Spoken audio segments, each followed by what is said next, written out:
Welcome to our channel. एक चमचमाती रात थी कैलाश पर्वत पर। तारे टिमटिमा रहे थे और चांद आकाश में चांदी के सिक्के सा चमक रहा था। छोटा गणेश, बाल गणेश अपने जन्मदिन के भोज की तैयारी में लगे थे। माँ पार्वती ने ढेर सारे मोदक बनाए थे और भगवान शिव भी ब्रह्मटीय करछी से खीर में चांदनी घोल रहे थे। गणेश रेशमी धोती में सजे, गले में फूलों का माला पहने, शीशे में खुद को देखकर मुस्कुरा रहे थे। मैं कितना सुंदर लग रहा हूँ, है ना नंदी? उन्होंने पूछा। नंदी मुस्कुराया और सिर हिलाया, अपनी हंसी छुपाते हुए। बाल गणेश केवल बुद्धिमान ही नहीं, वे थोड़े गोल मटोल भी थे। उनका पेट नाचता था जब वो हंसते थे और यही उन्हें और भी प्यारा बनाता था। जैसे ही वे बाहर निकले, चांद ने उन पर झांका। गणेश को उछलते कूदते देखकर वो हंस पड़ा, पहले धीरे से और फिर जोर जोर से।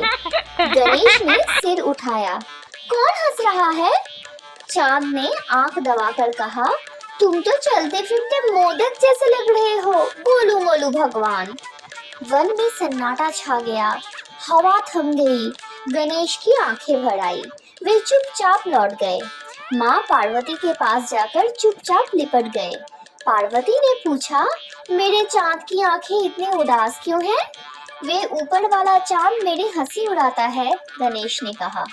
पार्वती का चेहरा सख्त हो गया, पर बाल गणेश ने आंसू पोंछे और बोला, नहीं माँ, मैं रोऊंगा नहीं, पर चांद को समझाना होगा।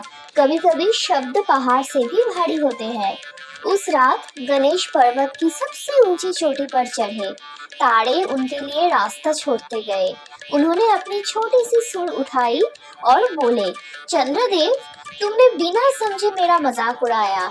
अब मैं तुम्हें सिखाऊंगा। अब से तुम गायब रहोगे। गणेश ने अपने दिव्य सुर से इशारा किया और चांद विलीन हो गया। धरती अंधेरे में डूब गई। समुद्र शांत हो गया। प्रेमी एक दूसरे की आंखों में चांदनी ढूंढते ही रह गए।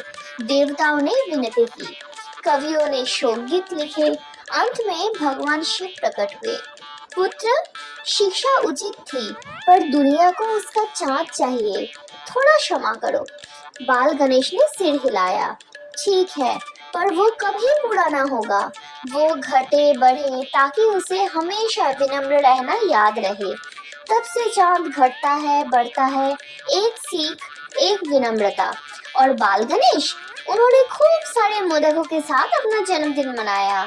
और इस बार हंसी में ताना नहीं था, सिर्फ प्यार था, क्योंकि बाल गणेश की सबसे बड़ी बुद्धि उनकी क्षमा करने की शक्ति तो थी। Don't forget to like, share and subscribe.